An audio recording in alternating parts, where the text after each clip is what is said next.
মৰাণৰ সংগীতৰ সাধক গ্ৰামোফোন ৰেকৰ্ড সংগ্ৰহালয় আৰু গৱেষণা কেন্দ্ৰৰ মৰাণহাটৰ সঞ্চালক উমানন্দ দুৱৰাই সংগীত ক্ষেত্ৰখনলৈ আগবঢ়াই অহা অনবদ্য অৱদানৰ বাবে লাভ কৰিছে ৰাজ্যপালৰ বিশেষ বঁটা। বিশেষকৈ শতবৰ্ষ অতিক্ৰম কৰা অসমৰ গ্ৰামোফোন ৰেকৰ্ড সংগ্ৰহ কৰি সংগ্ৰহালয় প্ৰতিষ্ঠা কৰা উমানন্দ দুৱৰালৈ আগবঢ়োৱা হৈছে governor Assam award for excellence 2025। যোৱা 30 জুলাইত ৰাজভৱনত অনুষ্ঠিত বিশেষ অনুষ্ঠানত ৰাজ্যপাল লক্ষ্মণ প্ৰসাদ আচাৰ্যই উমানন্দ দুৱৰাক এই বঁটা প্ৰদান কৰে। বঁটাত আছে এখন প্ৰশস্তি পত্ৰ, স্মাৰকৰ লগতে নগদ 1 লাখ টকা। এই পুৰস্কাৰ লাভ কৰি আনন্দিত শিল্পী উমানন্দ দুৱৰাই এয়া অভাৱনীয় বুলি উল্লেখ কৰে।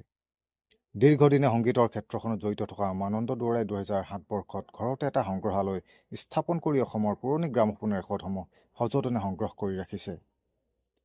1924 চনৰ অসমৰ প্ৰথমখন গ্ৰামোফোন ৰেকৰ্ডৰ পৰা আৰম্ভ কৰি প্ৰায় 5000 গ্ৰামোফোন ৰেকৰ্ড আছে সংগ্ৰহালয়টোত।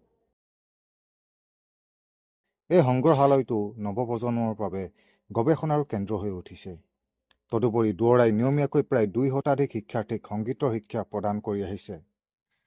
ৰাজ্যপালৰ এই বঁটাই শিল্পীগৰাকীক অধিক উৎসাহিত কৰাৰ লগতে সংগীতৰ ক্ষেত্ৰখনত ভৱিষ্যতে অধিক মনোনিৱেশ কৰিবলৈ প্ৰেৰণা যোগাব বুলি সংবাদ মাধ্যমক জানিবলৈ দিছে।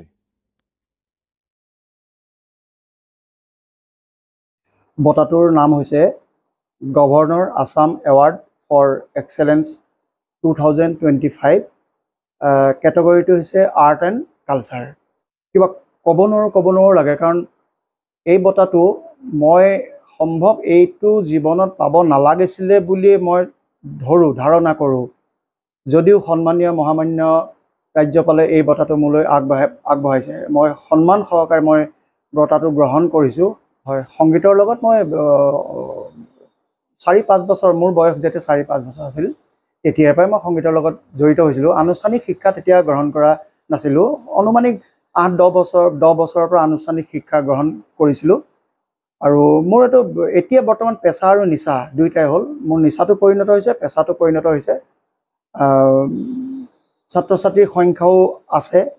অসমৰ ৰাইজে এই বুলিও জানে বা এই বঁটাটোত এনেকৈও লিখা আছিলে যে যিটো পুৰণি অসমীয়া গ্ৰামোফোন ৰেকৰ্ড, মানে গ্ৰামোফোন ৰেকৰ্ডতে সাধাৰণতে আৰু গীত মাতবিলাক প্ৰথম বাণীবদ্ধ হৈছিলে, তাৰ আগতে কোনো মাধ্যমে নাছিলে। সেই অসমীয়া গ্ৰামোফোন ৰেকৰ্ডৰ গীতৰ ৰেকৰ্ডসমূহ 1924 চনৰ পৰা আৰম্ভ কৰি সেই প্ৰথম ৰেকৰ্ডখন প্ৰফুল্ল চন্দ্ৰ বৰুৱাই কণ্ঠদান কৰা 24 চনৰ প্ৰথম ৰেকৰ্ডখনৰ পৰা আৰম্ভ কৰি এটা সংগ্ৰহালয়, এতিয়া বৰ্তমান ইয়াত গৱেষণাৰো ইয়াত কিছু কাম চলে। গতিকে গ্ৰামোফোন ৰেকৰ্ড সংগ্ৰহালয় আৰু গৱেষণা কেন্দ্ৰ নামেৰে নামাকৰণ কৰা হ'ল।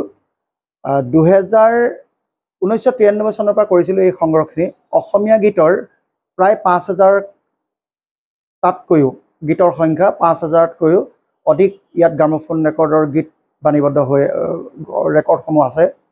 আৰু কৈ ভাল লাগে এইটোৱে যে 2003 চনত মই এইটো অস্থায়ীভাৱে সংগ্ৰহালয় নিৰ্মাণ কৰিছিলোঁ, কিন্তু আনুষ্ঠানিকতাৰে এই সংগ্ৰহালয়টো 2007 চনৰ 23 জানুৱাৰী দিনাখন মনীষা হাজৰিকা বাইদেৱে এই সংগ্ৰহালয়টো দুৱাৰ মুকলি কৰি গৈছিল। আৰু মনীষা হাজৰিকা বাইদেৱে তেখেতৰ নিজৰ হাততে ভূপেন হাজৰিকাই সেই প্ৰথম দিনাখন দুৱাৰ মুকলি কৰিছিল, এটি অডিঅ' শুভেচ্ছা বাৰ্তা এটা পঠিয়াইছিল। মানে ভূপেন দা যদিও অহা নাছিল বা আহিব পৰা অৱস্থাত নাছিল, মই আহিলে বুলিয়ে ধৰিছোঁ। এইবাবে মোক বহুজনে, মই আজি 2-3 বছৰ আগৰ পৰা মই অলপ ভাগিও পৰিছোঁ। মই বঁটা বাহনৰ কাৰণে ভাগি পৰা নাই। মই এইটো বৰ্তমান অকলশৰীয়াকৈ কৰি আছোঁ। মই ঘৰৰ সংসাৰে চলাম নে মোৰ পেচাত যিটো সংগীতৰ সেই পেচাটোৱে চলাম, নে মই ইয়াতে সময় দিম। গতিকে সেই ইয়াত সময় মই বেছি দিব পৰা নাছিলোঁ। এতিয়া ভাবিছোঁ নাই, অলপ মই সময় দিব লাগিব। আগতে যদিও মই মানুহক কৈছিলোঁ যে ছাৰ বা দাদা, মই কিন্তু এতিয়া আৰু এঘণ্টাকৈ অকণমান ইয়াত সময়টো দিম, এইটো চাগে হয়তো কাৰ্যত পৰিণত কৰিব পৰা নাছিলোঁ। এতিয়া কিন্তু কাৰ্যত পৰিণত কৰিব লাগিব। তথাপিও কৈছোঁ, মই অকলে কিবা নোৱাৰোঁ মানে লাগে। এখন বিশাল সাগৰ। 30 জুলাই ৰাজভৱনত ৰাজ্যপাল মহোদয়